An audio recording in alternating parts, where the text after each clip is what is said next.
तो मेरे भाई वन पीस मांगा चैप्टर 1163 का स्पॉयलर्स आ चुका है। ऐसा लग रहा है कि बहुत ज़्यादा क्रेजी चैप्टर होने वाला है। प्रीवियस के दो चैप्टर्स में हम लोग हाइप बिल्डअप कर रहे थे, हम लोग देख रहे थे कि कई सारे नए डेवलपमेंट्स हो रहे थे, साथ साथ हमको प्रीवियस की भी कई सारी चीज़ें दिखाई दे रहा था। तो ये चैप्टर में हम लोग सब सारे लोग एंटिसिपेट कर रहे थे कि ये चैप्टर में हमको थोड़ा क्लैश दिखाई देने वाला है, क्योंकि प्रीवियस चैप्टर खत्म ही हुआ था। ज़बैक या रॉक्स पायरेट के फ्रंट लाइनर्स हमको दिखाई दे रहे थे, वहाँ पर कायदो और वाइट बेट दिखाई दे रहा था हमको ज़बैक के साथ। तो वो बहुत ज़्यादा कूल पैनल था। तो ये एंटिसिपेटेड था कि ये चैप्टर में हमको कुछ बहुत ही मैसिव क्लैश दिखाई देने वाला है, और वही हो रहा है। वन पीस मांगा चैप्टर 1163 का जो टाइटल होने वाला है वो है, उसका नाम है प्रॉमिस। ये चैप्टर के पेज पे हमको लूफी मतलब पार्कोर करते हुए दिखाई दे रहा है कई सारे मंकीज के साथ। वो मंकी डी लूफी है, तो ऑब्वियसली ये बहुत ही कूल कवर पेज, या कवर पेज मैं बोलूंगा कि कलर पेज होगा। कवर पेज या कवर स्टोरी खत्म हो चुका था यामाटो का। ये स्पॉइलर के पहले के दो पार्ट में लिखा है, Imu calls Rocks Davy Jones but Rocks replies he is not that guy Rocks but I do agree with what is promised must be fulfilled. तो यहाँ पर इमू जब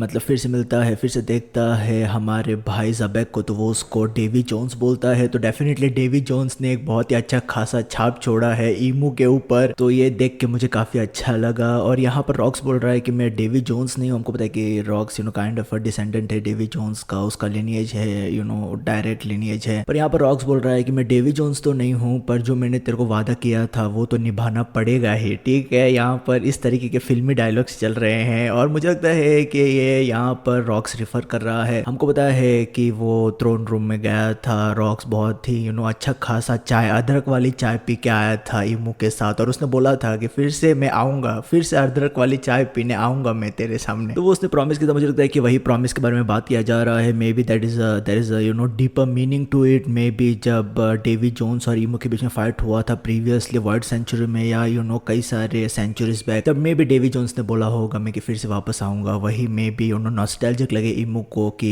हमारे भाई ज़बैक ने भी बोला था कि मैं आऊँगा वापस। तो ये फेटफुल डे है और बहुत ज़्यादा कूल पैनल होने वाला है। ये एब्सोल्युटली इनसेन पैनल होने वाला है at the end of the day. ये स्पॉइलर के नेक्स्ट के दो पॉइंट में लिखा है, Big Mom joins the trio in the battle, they attack together, scene changes. तो ये बहुत ही अच्छा खासा बात है यार कि बिग मॉम ने भी यहाँ पे चिप इन किया है। हमको पता है कि कायदो ने किस तरीके से बिग मॉम के हाथ से वो असुरा ड्रैगन फ्रूट चुराया था, वो बहुत ज्यादा कूल पैनल था। तो यहाँ पर हमको फिर से बिग मॉम भी ज़बैक, बाद में वाइट बियर्ड और कायदो को ज्वाइन करते हुए हमको दिखाई देने वाली है। तो वो बहुत ही एक अच्छा मोमेंट रहेगा यार कि बिग मॉम भी यहाँ पर चिप इन कर रही है। ये स्पॉइलर के नेक्स्ट के दो पॉइंट में लिखा है, Roger pirate still clash with Rocks pirates who start fighting each other, John versus गांजोए। तो मतलब जॉन और गांजो के बीच फाइट चल रहा है, और हमको पता है कि रॉक्स पायरेट में किस तरीके का हायरार्की था, किस तरीके से लोग आपस में फाइट करते रहते थे। वो एक कॉमन नॉलेज है, वो हमको सबको पता है कि क्या कैसे होता है। तो यहाँ पर ये मतलब सरप्राइजिंग नहीं है कि जॉन और गांजो फाइट कर रहे हैं। मे बी मेरे को लगता है कि मे बी जॉन जीत जाए यहाँ पर, किसको पता। जॉन मतलब एब्सोल्युटली कूल कैरेक्टर है। ये स्पॉइलर के नेक्स्ट के 3 पॉइंट में लिखा है, Gab and Roger join against Imu, Xebec and his top 3 all attack together, there is an epic double page with Rocks, Roger, Gab, Whitebeard, Kaido and Big Mom attacking Imu all together, but even that massive attack Imu recovers. तो ये मतलब ये legendary stuff है। यहाँ पर हमको rocks, हमारा भाई रॉजर, गाप, वाइट बियर्ड, कायदो, सब सारे लोग अटैक करते हुए दिखाई देने वाले। बिग मॉम भी यहाँ पर चिप इन कर रहे हैं, अटैक कर रहे हैं उन लोग इमू को, पर इमू के ऊपर ज्यादा कुछ फर्क नहीं पड़ रहा है। वो हमारा बंदा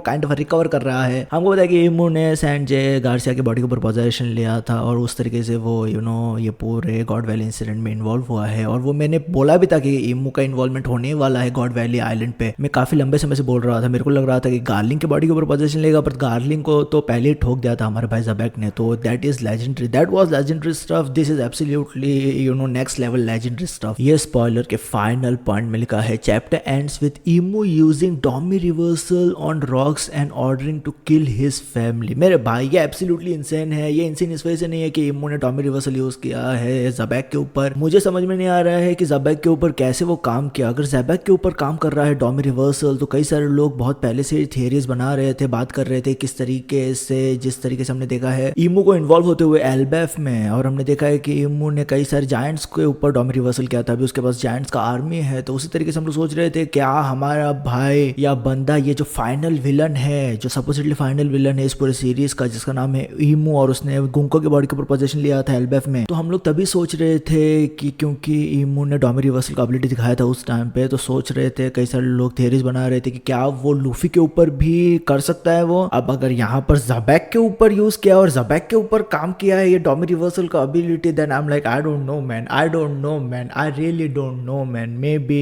ही might be able to use the same thing on Luffy and it might actually work. तो यहाँ पर ये बहुत ज्यादा एक नेस्टी चीज है कि इमू ने डोमी रिवर्सल का एबिलिटी यूज किया है ज़बैक के ऊपर और उसको ऑर्डर किया है कि उसकी फैमिली को मार दे। तो मे बी यहाँ पर एरिन या एरिस जो बेसिकली हमारे भाई ज़बैक की वाइफ है, मे बी वो अपने आप को सेक्रीफाइस करे। मे बी हम लोग देखे ड्रैगन कुछ करते हुए यहाँ पर, मुझको पता नहीं यहाँ पर क्या चलने वाला है यार, बट दिस एब्सोल्युटली इनसेन। ये और एक चीज भी मेरे दिमाग में काइंड ऑफ ये एक मोशन लेके आता है कि अगर इमू ने डोमी रिवर्सल यूज किया है ज़बैक के ऊपर और हमको पता नहीं है कि ये पूरे इंसिडेंट में ज़बैक का डेथ हुआ था करने, that is absolutely you know still that thing is a very grey area. हमको पता चला था कि रॉक्स पायरेट बिखर गए थे, पर मतलब यू नो इमू ने क्या मार दिया था ऐसा हमको मतलब पता नहीं था, फेट पता नहीं था कि ज़बैक क्या मर चुका है कि नहीं। तो मे बी ऐसा हो सकता है मेरे भाई, मुझे लगता है मे बी ऐसा हो सकता है कि अभी तक ज़बैक जिंदा है क्योंकि डोमी रिवर्सल यूज किया है इमू ने उसके ऊपर, और मे बी इमू के चंगुल में है वो अभी तक। That is a pretty far fetch thing, but with this Domi reversal ability I think that will be possible. But ये सब सारी चीज़ चल रहा था मेरे भाई इस पूरे चैप्टर में। तो मेरे भाई ओवरऑल मुझे लगता है कि